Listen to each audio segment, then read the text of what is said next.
5, 4, 3, 2, 1.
Good morning, Dons, and welcome back to CCTV. I'm Kara Stevick. And I'm Ryan Green, filling in for Anna McKay, and we hope you've had a great week so far.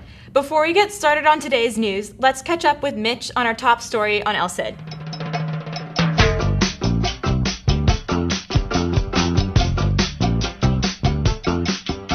I'm here with one of the love teachers, Mr. Ferris. Mr. Ferris, how long have you been doing LCID for? I think I started around 93, 21 years.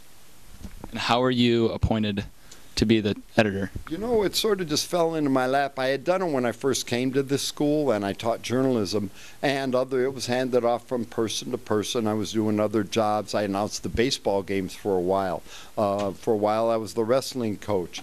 And it was when my children were young and I was doing neither of those that they said, you know how to do LCID, would you do it? And so I took it over, and I'm glad I did. Have there been any kids that have gone out and continued journalism?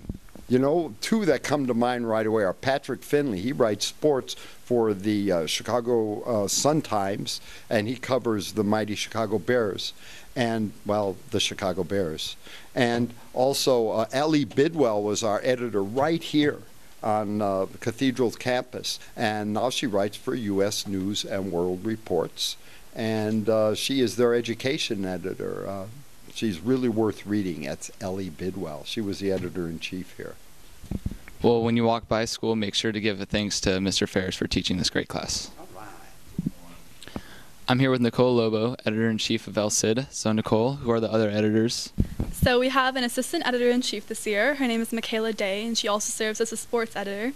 And then we have Cassandra Fernandez, who is our features editor, Kara Stevick, who is our opinions editor, and Celine Aubry-Dumont, who is our news editor. Why is LCID important?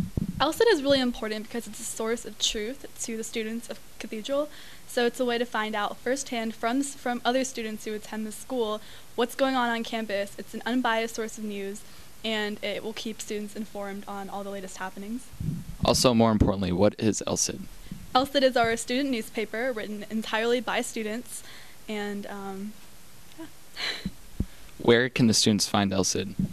The URL is www.lcidonline.com, but if you go onto your iPads, there's also an app with a shortcut that goes directly to LCID, so just click on that. Is there anything else you'd like to add about LCID?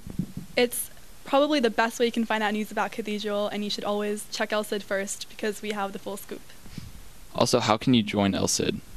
To join LCID, you have to be enrolled in journalism. And we have 2 journalism classes this year, and we're hoping to expand it even further in future years. But if you're interested in writing freelance for LCID, you can always talk to myself or to Mr. Ferris, and we love having new people added to our team every day. All right, well, thank you for the interview. Thanks, Mitch. Be sure to check out LCID online for more news. In the meantime, the last day of Club Week is today, so be sure to check out all of the activities at lunch. Also, seniors, please remember that the senior stretch photo will be taking place today at lunch.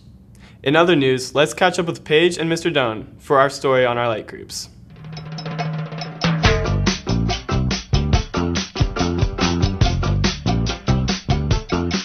I'm here with Mr. Dunn, who is the campus ministry service teacher.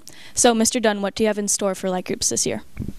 So this year we're going to explore the 7 themes of Catholic social teaching, and what that means is that we're going to talk about the life and dignity of the human person, the month of September, and we're going to talk about how to build community, the rights of workers, options for the poor and vulnerable.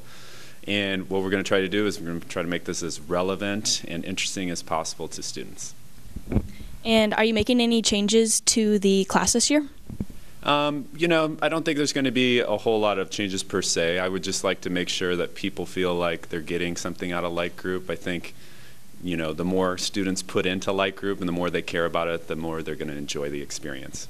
All right. And what do you students do during the classroom time?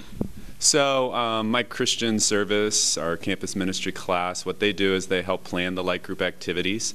But in addition to this year, we're going to go out in the community and we're going to be serving at different agencies periodically throughout the year instead of coming to class. So on top of that, we're also going to be learning about these 7 themes of Catholic social teaching and applying them to local and international issues.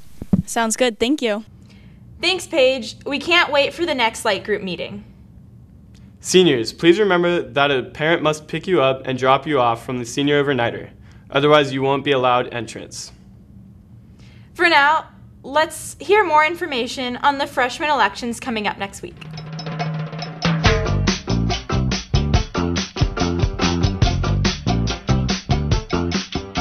Remember, freshmen, your campaign videos and posters are due September 29th, so you can kick off your campaign.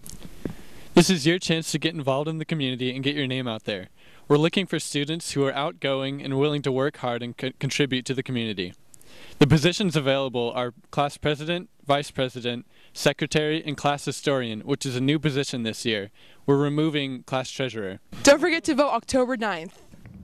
Thanks, guys. Best of luck to all the freshmen running for positions. Also, sophomores, please remember that the sophomore movie night will be held this evening. Now let's kick it off to the best female sports reporter we've ever had for some sports.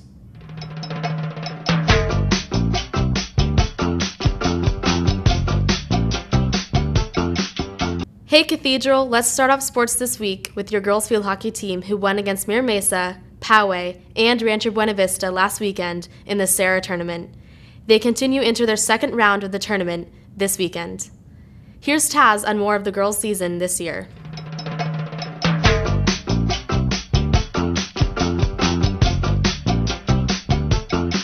We're heading into our second week of the Sarah tournament, and this is the second time we've ever been invited to come back because we won, and this is the first time we've ever not been last going into the tournament. For our preseason, our league games haven't started, but our practices have been going well. We're getting adjusted to a new team. Well, we're definitely hoping to get a banner in the gym and hopefully win league and have that translate over to CIF, so it's looking like a good year. Thanks, Taz. Next, your boys' water polo team has been competing in some preseason tournaments, and their league games start next week.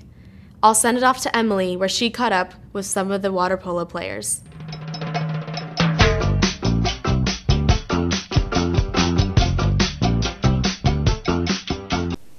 Thanks, Michaela. I'm here with 2 senior members of the varsity water polo team, Vinny Giacalone and Patrick Collins. So, Vinny, how has the preseason training you guys have been doing helped you prepare for the season? Well, we've been doing a lot of conditioning, running, and swimming. We've been doing a lot of beach workouts. We've practiced at Beacons last weekend, and a lot of weightlifting and wrestling. So, Patrick, coming from a successful season last year, what's your team's goals for this coming season? We started preparing to try and win CIF again this year, and hopefully we'll be successful this year, getting 3-peat. All right, thanks, guys. Good luck in your season, and back to you, Michaela. Thanks, Emily. Now let's run on over to your Dawn's cross-country team, who competed in the prestigious Mount Carmel Invitational last Saturday. Cami Doheny led the freshman girls team to a third-place finish by coming in 3rd overall, while Joaquin Martinez crushed the boys' field by over a minute to win the freshman boys' race. And both the sophomore boys and girls brought home the team titles with Hank Taduziak, who finished with 3rd overall, while the girls were led by Lauren Mamini. Also, junior Rachel Bohan finished with 2nd overall, and senior Raymond Boffman finished with 7th overall. Congrats to the Dons cross-country team for doing exceptionally well in their first major competition of the season. Now let's head it off to our Lady Dons volleyball team, who competed in Las Vegas last weekend and gave their best effort. They beat the La Jolla Vikings on Tuesday, 3-0. And last but certainly not least, your Dons football team last Friday shut down one of the highest powered offenses in the county, the Helix Highlanders. Our Dons defense held the Highlanders to a low 7 points. In the first quarter, senior Tim Semenza scored a 15-yard field goal, and in the second quarter, junior Kai Walter caught a 19-yard touchdown pass. In the second half, Tyson Mava boosted the win with his juggling interception after a Dons turnover, and soon after, he solidified the Dons' victory by blocking the Highlanders' potential go-ahead field goal. The Dons won the game with a final score of 9-7. Tonight, they face the Newbury Park Panthers in a non-conference game, so we wish them and all of our sports teams good luck. Well, that wraps it up for sports this week. Now back to Kara and Aiden in the anchor room. Thanks, Michaela, and good luck to everyone competing this week. Unfortunately, that's all the time we have this week. I'm Ryan Green. And I'm Kara Stevick. Have a great weekend, Dons.